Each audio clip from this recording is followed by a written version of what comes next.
Hello everyone, my name is the Chemist77 and welcome back to the Interrealms SMP World 4. It is episode 15 today and we are starting off in the Industrial District today because in true Chemist MO, we're building a farm today.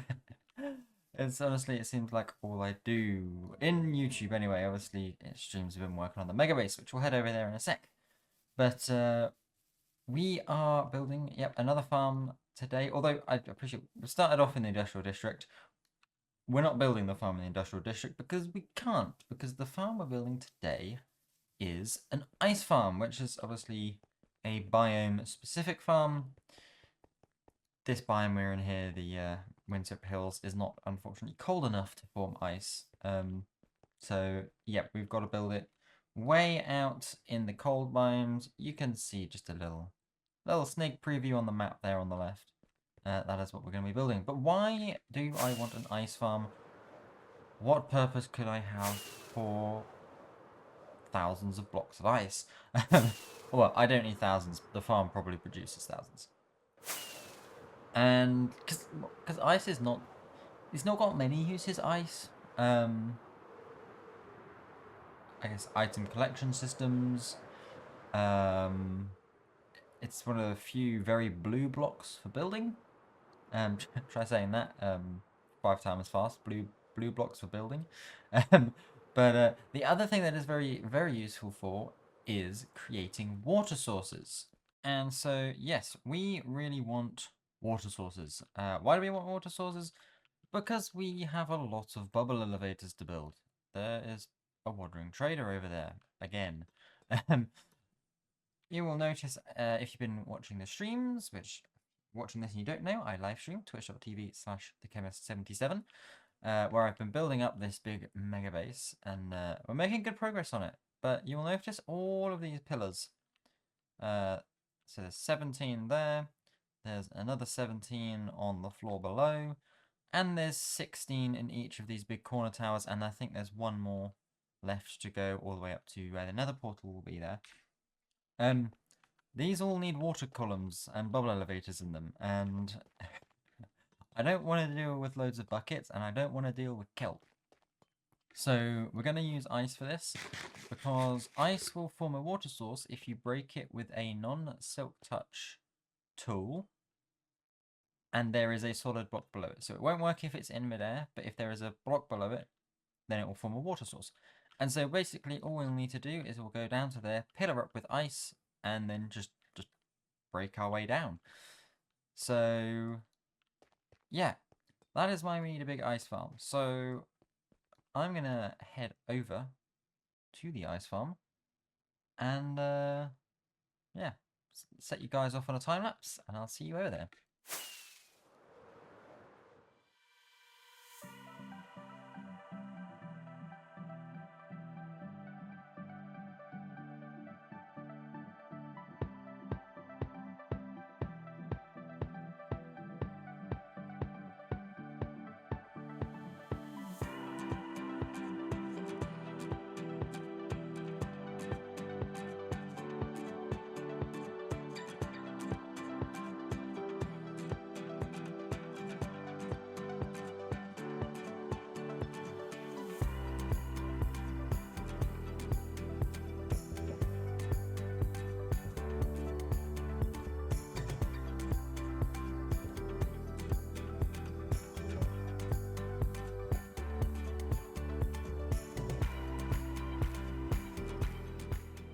Alrighty, here we are, one nice big ice farm, and I forgot to mention as well, I actually got it doubled up as a powder snow farm with all these cauldrons lined along these gaps here where the flying machines don't actually go across here, because there's actually waterlogged blocks, water sources all along here. And so from seeing this, you can probably already have a guess at how it works. Essentially over here we have a stacked hopper clock. So there's one standard hopper clock here. So this is filled with, I believe, 4.5 stacks of items. And then in this hopper clock, there is 15 items. And so basically every time this hopper clock here triggers, this redstone dust here gets very briefly depowered and one item gets sent across it. Now every time this hopper clock gets triggered, which should be about every 30 minutes, these pistons will obviously swap, the observer detects this change, and we send a pulse all the way along here, activating the flying machines, and it goes across the other end as well to send them back. So every 30 minutes, this will get sent over to there. 30 minutes later, they'll get sent from there back to here, and so on and so forth. Now, if you've been around my channel for a long time now, you may actually recognize this design, and this is the same design, well, slightly different, but fundamentally it is the same design as the ice farm that I built in my farming Minecraft world. Way back, my first ever YouTube series, my first exploration as a content creator. It was very exciting. I'm coming up to 3 years this year. This October will be 3 years since I started making content, which is absolutely wild. But I digress. Yes, this is the same farm, pretty much, that I built in that episode. And fun fact, that episode, I believe, was the first video on my channel to ever hit over 100 views. This is before I started doing shorts. Even now, I don't really do shorts. Although you may have noticed, I have been putting a couple up every so often. But yes, I keep getting onto tangents. So yeah, fundamentally, it's the same principle. Flying machines go across. The one probably main difference is the activation method for the flying machines. On my single player world, I had daylight sensors powering redstone lamps. Bit of a problem with that on a multiplayer server. Well, there's no one online at the minute, but when everybody sleeps immediately, the lamps don't actually have time to turn off. The flying machines just don't move. Yeah, so instead I have this rigged up just on a straight up timer, and it's actually better because I can set this to. So this clock here is actually at roughly 30 minutes, as I said before. Obviously, with daylight sensors, it's stuck to the daylight cycle, which is 20 minutes. And so having the extra 10 minutes here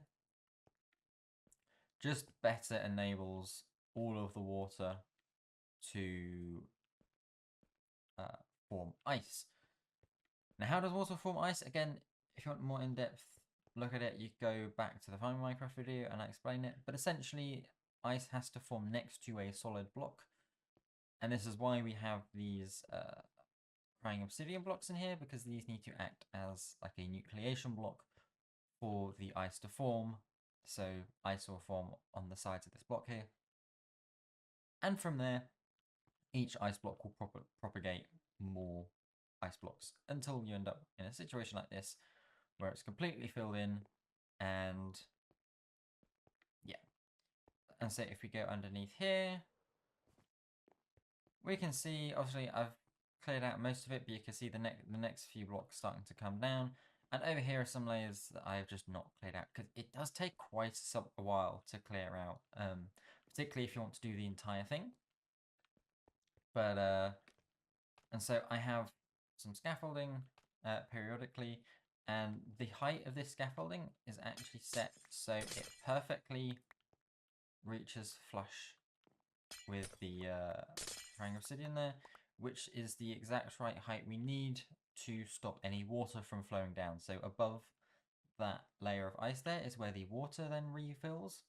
So all of this spruce stuff here, these are all spruce slabs that are waterlogged, which means that once the ice gets pushed down, it gets refilled with water sources, because to form ice, it has to be water sources. It cannot be flowing water. And then, of course, once we've done those, then we can jump down and do the last little bit around here. I'm pretty sure it sounds like there's a zombie here. There might be a cave underneath here somewhere, actually. Yeah, I think there is. And this is where the old design as well also kind of finished. You'd pick up your ice if you wanted to. You'd craft it into packed ice. You'd craft it into blue ice. However, here I have added a little extra function, and that is these little trapdoors go down to. I was about to say you can't really see it because of my resource pack, But, oh, it's all gone horribly wrong now. They go into some water streams. So once you're done, you can throw a load of the ice down here, and all of these grid, all of this grid here, where the spruce is a water stream that pushes out to here. Where annoyingly there is not a bed for me to sleep in. and so out here we have ourselves just a simple little collection. Well, I say simple, I have just spent the last few minutes fixing it because I accidentally misted some of the redstone. But basically, those water streams, apparently I've got gamma on, flow out here, and initially they flow into this chest, which is for ice. Then the ice gets sent into, as I have apparently forgotten to put that back, as you just saw, goes into a crafter here, which we can so wonderfully see working. Like so. So underneath here, hence all the carpet, we actually have a whole redstone system to autocraft that regular ice into packed ice. Now, sometimes we may decide, actually, hey, we actually want some ice. Not all the way crafted up to blue ice. So, for example, I'm going to only want regular ice because it is only regular ice that forms water sources. So I can turn this lever to lock it to regular ice. Unfortunately, that locks the hopper back here. There's like a hopper here because of how the redstone and the interactions with the crafter that's under here. Because because I decided I was going to make it difficult for myself and wanted all of the chests. Which forced me to smush all the redstone together. I could have done more spaced out chests, but hey, why do things the simple way when you could make life far more complicated for yourself? Either way, it still functions as intended. This gets locked. Eventually, it will back up into the chest here, and to be honest, the sheer amount of ice we're going to be getting from this farm, not going to be a problem. So you can see, obviously, over here we have this one locked. So we're getting compressed ice. Obviously, if you want compressed ice, you need to have this one unlocked. And then if I unlock this, you'll see into this crafter, we start crafting blue ice. And we do have the unpack. So if I did accidentally craft too much of an ice, then I can unpack it all. And it unpacks a lot. It really does unpack. Of course, if you're doing like this, you need to make sure you put the ice back in the correct chest. So, yeah, because if you put like blue ice in this chest, or, well, yeah, it's mainly if you put blue ice in this chest, or this chest, things start to get broken. But, as you can see, we have crafters for all the 3 types of ice here. The one downside to this is obviously ice being insta-mineable. While it does take a while to clear this out, you still clear it out very fast. And the issue with that is obviously with the crafter setup here, we are limited by hopper speed, which is a lot slower than mining speed. So you can probably do a couple of modules, and then this thing's backed up, and then you probably want to supplement it by just manually crafting stuff. Come back out here, manually craft it. Generally, you can see in the dropper here if it's kind of backed up. Also, like, you can free cam. You can see there's a few hoppers down here. If these are backed up, then the ice will just be kind of sitting on top here, which is obviously not ideal. But again, we're producing so much ice here. It's really not that much of a problem. And yeah, I could sit here for, well, whatever, I guess 11 times 30 is minutes. Which would be 330 minutes. Yes, 330 minutes. And, that's all full.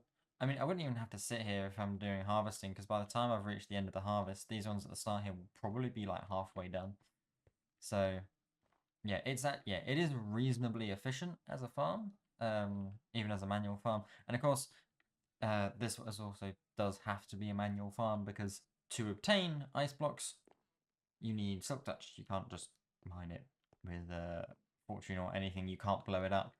So it does have to be a storage block based farm. If you really wanted to, you could set yourself in like a minecart or a water stream to go around and just mine the blocks and use a big collection system that way. But then you've got to worry about with like pickaxe return for, if you run out of pickaxe durability, and yeah, it's all a bit awkward. I personally just like this. I think this is much more satisfying as well. Plus, you get your powder snow farms on here, which I don't think we have any full ones yet. I might AFK to here just for a little while anyway, just to get some powder snow in, and yeah, get that done. But I think that'll do it for today's episode. We built up a good ice farm here. I really like this farm. I like the design. Like I said just a moment ago, one of the more satisfying farms, I think. And I remember way back when I originally designed this thing, there was a lot of testing in the old creative world as to actually how big, like what's the optimum size for these like little modules here versus the time frequency to send the flying machines across. And yeah, I tried it with just little rings for just like a 3x3, 5x5, 7x7, 9x9. I think I tried or like tested up to 11x11. But by 11x11, you were having to wait like an hour for all the ice to form. Whereas this one, half hour, every half hour, send the flying machine across. Just a few hours, this entire thing is filled with ice. So, yeah, I'm really pleased with it. And, yeah, works well, produces lots of ice. Perfect for our bubble elevators. Now, of course, as I mentioned at the start of the video, I do live streams, so if you want to catch me building the big old mega base that is back over there, we're making really, really good progress. I will say, about to take sort of a week, couple weeks away from streaming. I have my parents coming down to visit. For those of you that know, I moved to Australia at the start of this year, and so yeah, my parents will be coming across from the UK for a couple weeks, and so it'll be really nice to see them, and because yeah, I haven't seen them in person. Obviously, modern day post COVID times is nice. We have very good infrastructure for video calls and stuff, but it's not the same. It really isn't, and yeah, and I have missed my family loads since moving out here. So yeah, be nice to see them. Those of you that know Lainey as well, another server member, and also my partner in real life, she will also be coming out in about 3 weeks' time. And so she'll be out here for 2.5 weeks. Now, content won't be completely on hold for then, because as another content creator, she's absolutely down for doing some fun collab stuff with me.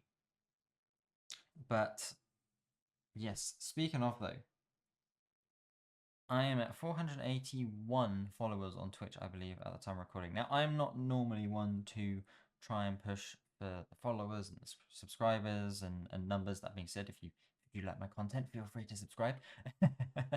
But we're at 481 followers. We're very, very close to 500, which is honestly mind-boggling to me. But I've always planned for 500 followers to be a subathon. And while it's perhaps not crazy to see if we can get it before Eleni gets here, it's unlikely. But that being said, if we can get to maybe 490, 9 followers in about 3 to 4 weeks, I will do a little premature subathon for everybody whilst Eleni is down with me. So we'll be doing that, celebrating that together if we can get close enough to the big milestone. It'll be great fun. Eleni and I have been sort of brainstorming, discussing some subathon ideas, and some rewards and milestones, and it's absolutely great fun. So if you're not following me on Twitch, I would, yeah, really, really greatly appreciate if you dropped one over there. Get us to the big milestone. Yes, and of course as well, like check out all the other Interrealms people on YouTube and Twitch. We do have a website, we have Discord to do all that joiny stuff. But that's enough completely shameless plugs and promotions and stuff. Yeah. But thank you everyone for watching. It's been such a good episode. I'm trying to get back more into YouTube, but life just in general at the minute is really hectic, really busy for so many different reasons. It's just yeah. Oh, we've got well, a friend over there. But yeah, I'm trying to get back more into the swing of things with YouTube. Obviously, the Mega Base also isn't helping with that. Trying to grind that out. But yes, but thank you everyone for watching, and I will see you next episode. Bye.